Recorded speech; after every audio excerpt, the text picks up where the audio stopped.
imagine a land where hope and fear live side by side, where generations have grown up knowing only conflict, yet still dream of a better tomorrow. Today, we explore a story not of winners or losers, but of people, resilience, and the fragile promise of peace. This is the real story behind Gaza Ceasefire, a moment that could be just a pause or the first step towards something new. Stay with me, because understanding this story changes how we see the world, our shared humanity, and the power we all have to shape a future where peace is possible. The Gaza conflict cannot be understood without tracing its long and complex historical roots. It is a story that stretches back to the mid-20th century, when the partition of Palestine, the creation of Israel, and the subsequent Arab-Israeli wars set the foundation for a cycle of displacement, retaliation, and mistrust. Over the years, the Gaza Strip, just a small piece of land on the Mediterranean coast, has become a symbol of larger regional and ideological struggles. The people living there have endured blockades, wars, and political divisions that have made daily life a constant test of endurance. Every ceasefire, therefore, carries the weight of history behind it. When violence stops, even temporarily, the question is not only how long will it last, but what has really changed. The roots of the recurring tension lie in overlapping narratives of identity, sovereignty, and survival. For Palestinians, Gaza represents both a home and a prison. For Israelis, it represents a security threat that must be contained.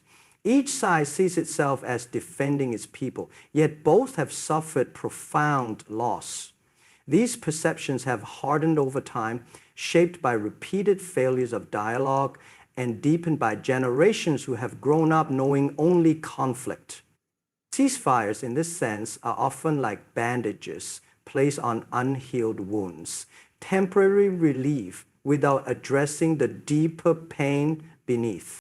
What makes the recent ceasefire particularly significant is that it occurs amid shifting political realities across the Middle East and growing international fatigue with endless cycles of violence. Many observers see it as an opportunity to pause and reconsider the path forward, yet history reminds us that ceasefires in Gaza rarely lead directly to peace. They often serve as tactical pauses, influenced by military pressure, domestic politics, and global diplomacy rather than genuine reconciliation.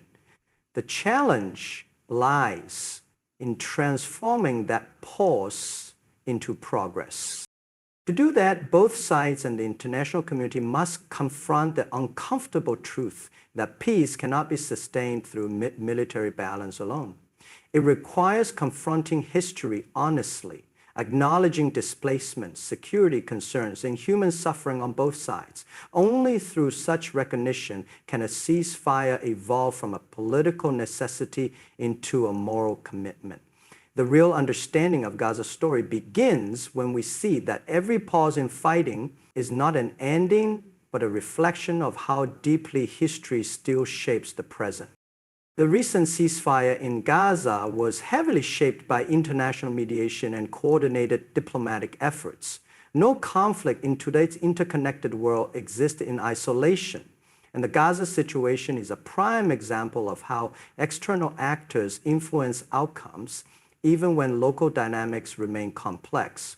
Various global and regional players worked behind the scenes to halt hostilities, each bringing different priorities and strategies. The United Nations played a central role in advocating for immediate humanitarian relief and in urging both sides to de-escalate tensions. The UN's diplomatic channels, often unseen by the public, facilitated communication between parties that had little trust in one another, helping create the conditions necessary for a temporary truce. The European Union contributed both diplomatic leverage and material support. European countries often framed their involvement in terms of international law, human rights, and the need to stabilize the region. By emphasizing dialogue and humanitarian access, the EU exerted moral and political pressure on both sides, highlighting the consequences of continued violence. Meanwhile, regional actors such as Egypt and Qatar were instrumental in directly negotiating with local authorities and political factions. Egypt, for example, has historically maintained a unique relationship with Gaza's governing bodies, allowing it to act as a mediator capable of bridging internal divisions. Qatar's engagement often involved offering humanitarian assistance and financial incentives tied to compliance with ceasefire agreements. The United States, as a global power with long-standing ties to the region, also contributed significant diplomatic pressure, often coordinating with other nations to signal that escalation would carry political costs. These interventions were not uniform or identical in intention. Each actor approached the ceasefire through its own lens, shaped by security interests, humanitarian concerns, and international reputation. Yet, despite differing motivations, the convergence of these efforts created a moment where both sides could agree to pause the fighting. This collective diplomacy underscores a critical reality. In conflicts where internal trust is low, external pressure can become decisive. The ceasefire was less about sudden agreement between the conflicting parties and more about creating conditions where dialogue and restraint became possible. It highlights how, in today's globalized world, peace efforts are rarely local alone. They rely on coordination, negotiation, and sometimes subtle forms of influence from the wider international community. The story behind Gaza's pause in fighting illustrates that diplomacy, patience, and strategic intervention remain essential tools for reducing human suffering, even in situations where history, politics, and mistrust make long-term resolution profoundly challenging.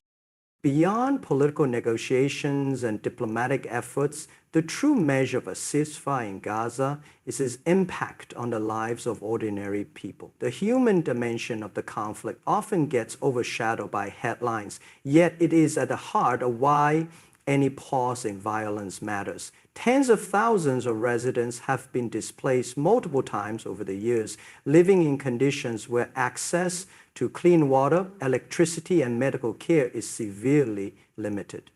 Hospitals and clinics are frequently overwhelmed, and schools are disrupted, leaving a generation of children whose education and sense of normalcy are profoundly affected. Infrastructure damage extends beyond buildings. Roads, power grids, and water systems often remain inoperative for months, complicating efforts to deliver essential services and humanitarian aid. The ceasefire provides a fragile window for addressing these urgent needs. Humanitarian organizations can enter areas that were previously inaccessible due to active conflict, delivering food, medicine, and basic necessities. Relief efforts also include temporary shelters for displaced families and psychological support services to help children and adults cope with trauma. However, these efforts are consistently challenged by logistical constraints and security concerns, including restrictions on the movement of aid and bureaucratic delays.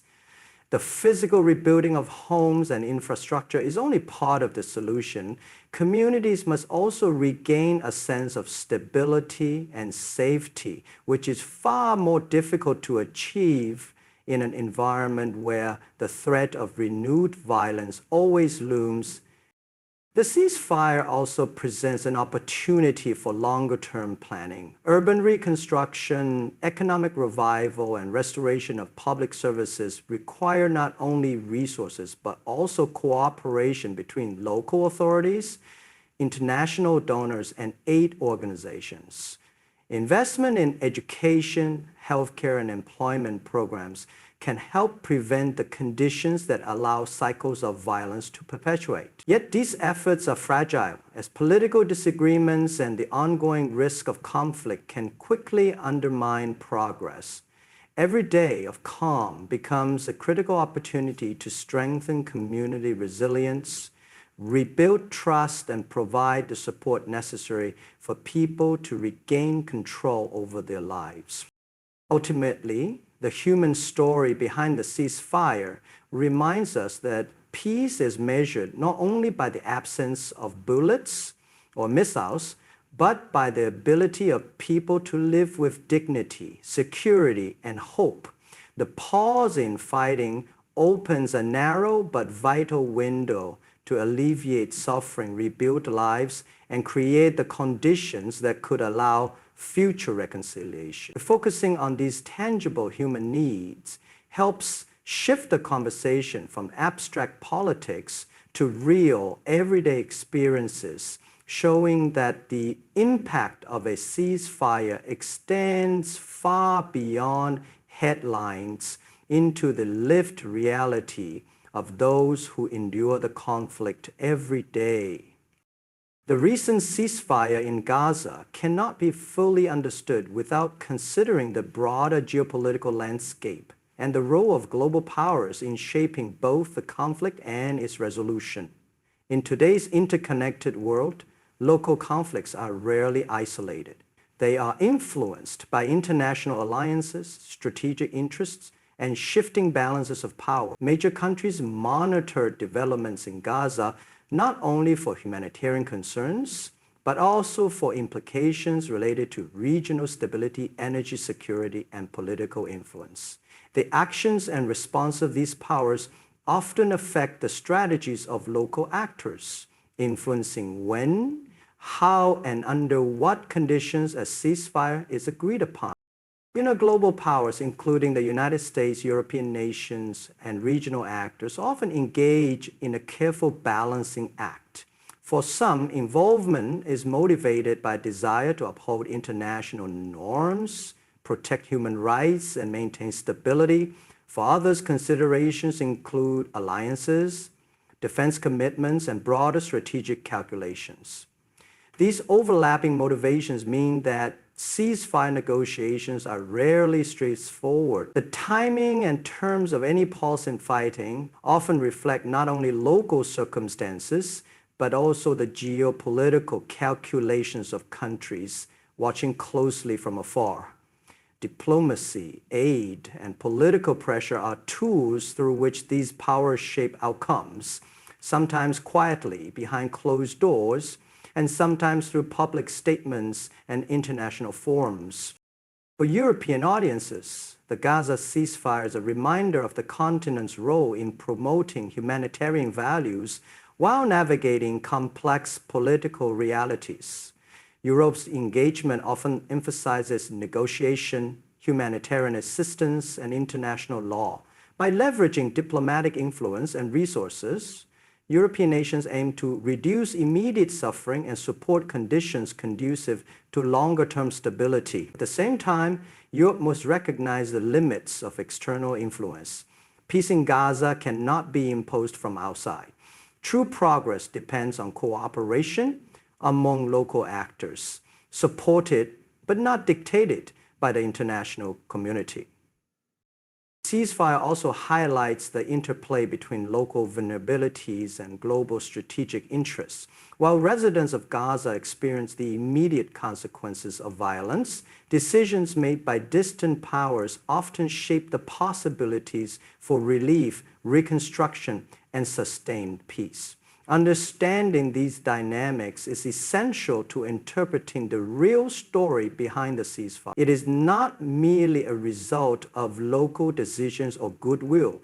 It reflects the convergence of international priorities, regional relationships, and humanitarian imperatives. Observing this broader context allows for a more nuanced view of the conflict, showing that sustainable solutions require not only attention to immediate needs, but also a careful engagement with the geopolitical environment that frames them. The central question surrounding Gaza's latest ceasefire is whether it represents a genuine step toward lasting peace or simply another temporary pause in a cycle of conflict. Ceasefires often create the illusion of resolution, but the reality is far more complex. A true transformation requires addressing the root causes of tension, which include political disagreements, economic hardships, social divisions, and deeply ingrained mistrust. Without tackling these underlying issues, any halt in fighting risks being fragile, vulnerable to resumption at the first sign of provocation or unmet demands. Understanding the ceasefire as a potential new beginning requires examining both the immediate outcomes and the structural challenges that remain. Sustainable peace depends on more than the absence of violence.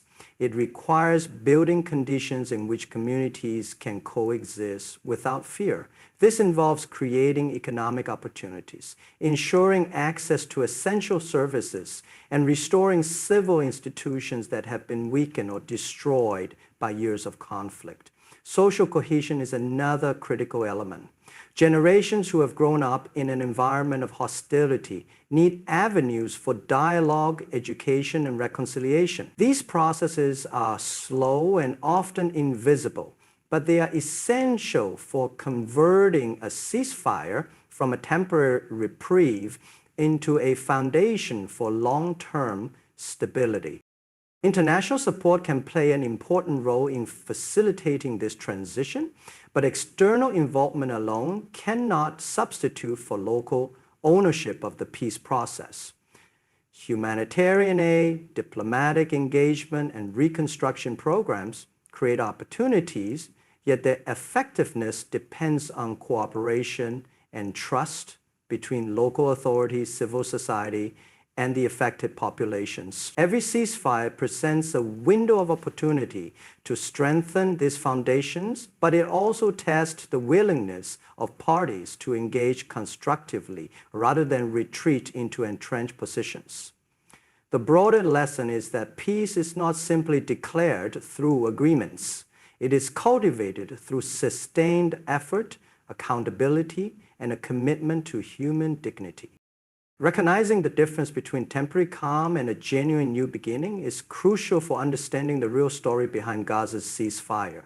The pause in hostilities is significant because it provides a chance to address immediate humanitarian needs and to begin rebuilding trust, infrastructure, and social systems. However, the long-term impact will be determined by whether stakeholders take concrete steps toward reconciliation, inclusive governance, and economic recovery. Evaluating the ceasefire in these terms shifts the focus from blame or military outcomes to human experiences and prospects for the future, emphasizing that the ultimate measure of progress is whether people on all sides can live with security, dignity, and hope.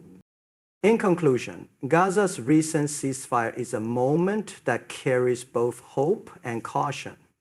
It is a pause in violence that reflects the complexity of history, the influence of international diplomacy, the urgent human needs on the ground, and the shifting geopolitical landscape. While it may not yet represent a permanent resolution, it provides an opportunity, a chance to rebuild lives, restore dignity, and create conditions for sustainable peace. True progress will require patience, cooperation, and a focus on shared humanity rather than division, ensuring that the ceasefire becomes not just a temporary silence, but a foundation for a better future. As we reflect on this moment, let us carry forward a lesson that peace is not simply the absence of conflict, but the presence of understanding, compassion, and constructive action. Every effort, however small, contributes to a more stable and humane world. Good luck to all those working tirelessly for dialogue, relief, and reconciliation in Gaza.